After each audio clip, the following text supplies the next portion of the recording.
Hello and welcome to Givebutter's monthly webinar, streaming to you live from Michigan. I'm your host, Rachel Mills. Today, we have an incredible panel of 3 fundraising experts who will be sharing how you can craft your 2021 fundraising plan and raise more funds than ever before. But first, a few housekeeping items. We're going to end today's webinar at 3 p.m. Eastern. We're going to start with introductions. Then we're going to jump into a quick overview of annual fundraising plans. Then we're going to break out into breakout rooms so you can workshop your plans. And finally, we'll end in Q&A. Please use chat to ask your questions today. I have Kate here with me from Customer Success, who is going to answer any and all of your Givebutter questions. If you know Givebutter, you know we are not shy about our emoji and pun use, so please try using emojis and reactions throughout. We love feedback. Keep your video and mic off until the breakout rooms. We are going to email you a recording like we always do of this webinar with the slide deck. And comment Y for yes if you're already in the Givebutter fam. If you don't know what I'm talking about, this is Givebutter's private Facebook group, which would be a great place for you to connect with those who are in your breakout room after today's session to keep talking about fundraising. Like I said, I'm your host, Rachel Mills. I am calling from Kalamazoo, Michigan, and I'm on Givebutter's marketing team. My aspiration since I was 16 years old is to help others help others. I'm a certified nonprofit professional with 10 plus years of experience, including large nonprofits mainly serving kids like United Way, World Vision, Big Brothers Big Sisters, and communities and schools. I'm a mental health advocate and a limited licensed professional counselor by night. I would love to connect with you after today's webinar, so don't be shy, add me on LinkedIn, and go ahead and send me an email at rachel@givebutter.com. What about everyone else? What good causes are you representing on this call? Before we dive into today's panelists, I am going to introduce you to Givebutter if you aren't familiar. Givebutter is a modern fundraising platform built to help you raise more, pay less, and give better. We get asked a lot, what is up with the name Givebutter? And that simply represents to us a better way to give. Our platform is free, it's easy to use, and it is downright fun. If you want to learn more, go to givebutter.com. Starting with our first panelist, Dana Snyder. Everybody give her a warm welcome. She is in Atlanta, Georgia. She's the founder and CEO of Positive Equation and Herdas. She's a Givebutter Verified Partner specializing in social media strategies to nonprofits. She's worked with clients like American Idol, Movember, Dress for Success, and many, many more. Thanks for joining us today. Our next panelist is Arielle Glassman. She's in Seattle, Washington, a fundraising consultant and coach. She's also a Givebutter Verified Partner who specializes in fundraising strategy, campaigns, and technology to nonprofits. One of Arielle's recent clients, Co-op, raised $4.5 million in a star-studded televised event to benefit the children of Armenia on Givebutter. If that sounds familiar, they're one of the 5 finalists for Campaign of the Year at the Toasty Awards on February 11th. There's still time if you want to vote for them. Voting ends this Friday, January 29th. And please tune in live, register and vote. We would love to see you there to celebrate all of Givebutter's success this past year. Customers just like you on today's webinar. Kate is going to be adding to the chat a link to the Toasty Awards. And last but not least, Jonathan Lipton.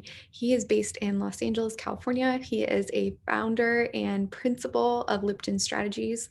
He is a Givebutter Verified Partner who specializes in innovative fundraising campaigns and strategic consulting for nonprofits. Jonathan began his career as a partnership specialist at the U.S. Department of State, where he managed multi-million-dollar global partnerships on behalf of Secretary Clinton, and has since engaged countless organizations and projects such as the National Wildlife Federation, Tree of Life, and the National LGBTQ Center for the Arts. Next, I am going to give a quick overview of what annual fundraising plans are and some best practices before you get to actually talk to our different panelists in your breakout rooms. So tell me in the chat, when you hear annual fundraising plan, what comes to mind?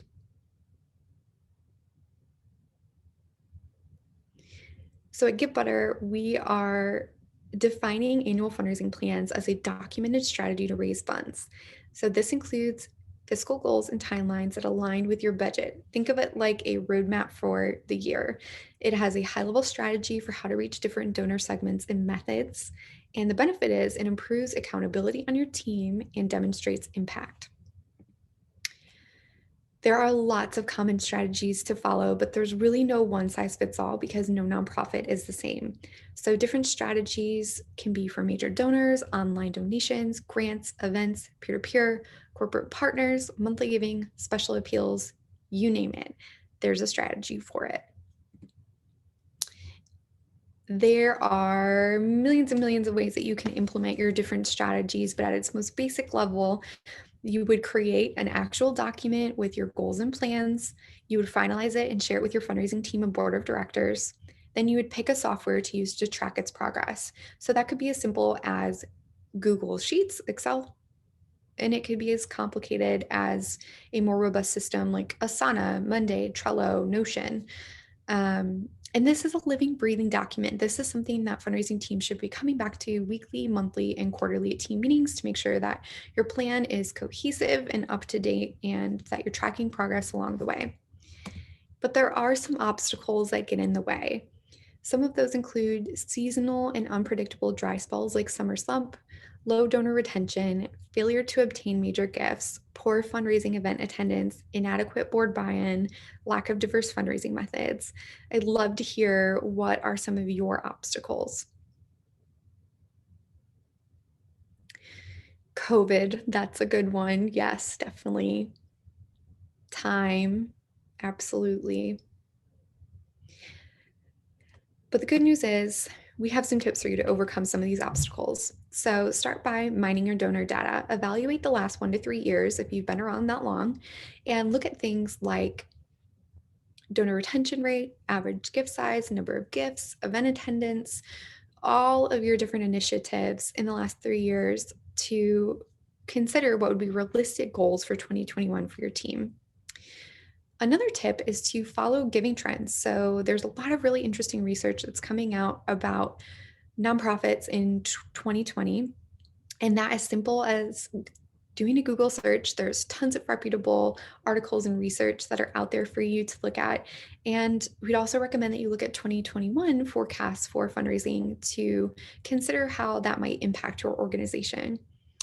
Another tip is to play to your team's unique strengths. It's easy to fall into the trap of thinking, well, this is a best practice, or everyone in our community does this event, but it might not necessarily be the best fit for your unique team and its bandwidth. So consider what your team is best at and how you can play to that in your plan.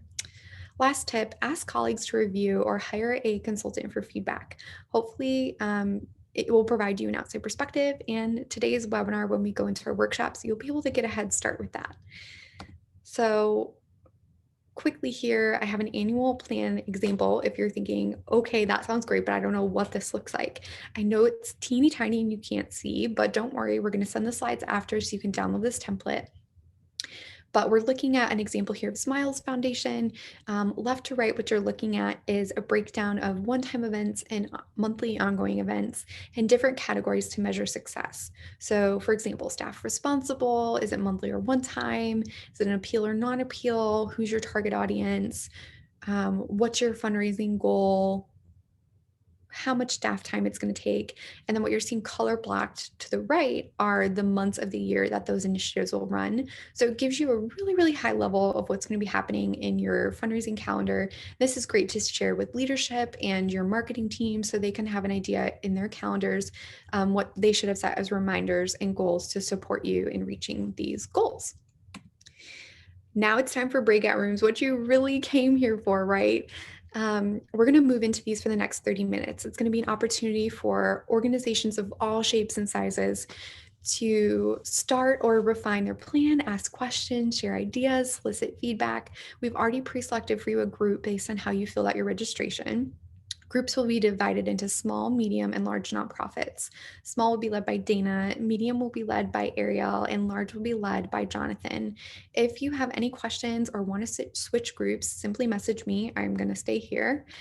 And we'll all meet back at 2:45 p.m. for some Q&A. You can go ahead and turn on your video mic when you enter your breakout room and head on over. Let me go ahead and open that breakout room for you. All right, everybody, happy fundraising. We'll see you soon.